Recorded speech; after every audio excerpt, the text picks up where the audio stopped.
Bismillahirrahmanirrahim. Assalamualaikum warahmatullahi wabarakatuh. Saya Dr. Saiful, spesialis anak dari Rumah Sakit Umum Islam Bani Bening, Boyolali. Saya ingin bagikan satu tips sederhana bagi ibu-ibu yang punya bayi usia 6 bulan. Biasanya ada kebimbangan ketika harus memulai MPASI atau makanan pendamping ASI. Saya bisa membagi sedikit tips untuk Bapak Ibu sekalian yang memiliki buah hati yang mau memberikan MPASI. Yang pertama adalah pastikan MPASI ini memenuhi kandungan nutrisi, ada karbohidrat, lemak, dan protein. Kemudian yang kedua, seratnya tidak usah terlalu banyak ya. Kemudian yang ketiga, pahami dulu feeding rules atau aturan makan pada anak atau bayi. Ibu bisa search di website IDAI, Ikatan Dokter Anak Indonesia. Ada banyak tips-tips pemberian makan pada anak di sana.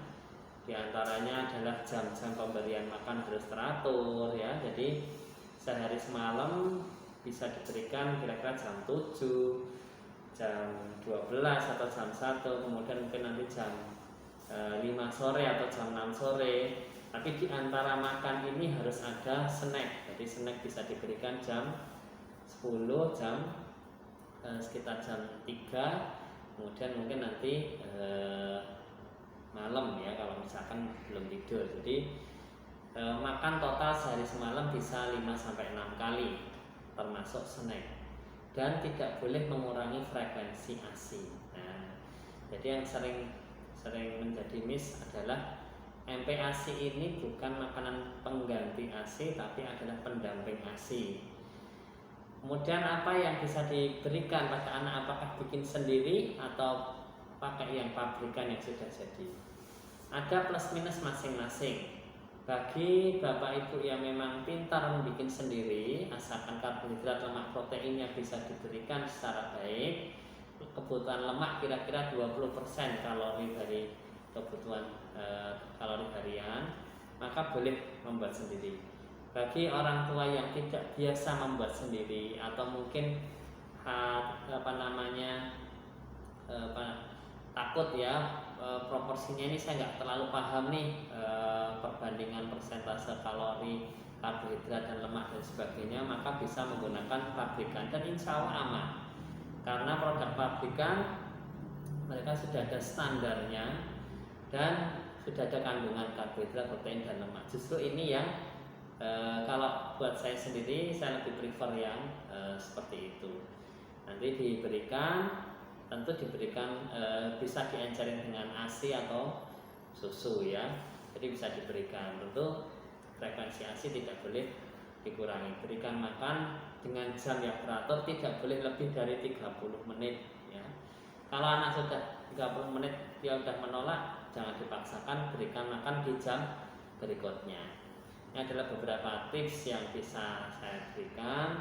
Tentu pembahasan mengenai MPASI mungkin masih butuh pembahasan berikutnya, tapi untuk di awal-awal adalah seperti itu. Kemudian hal yang perlu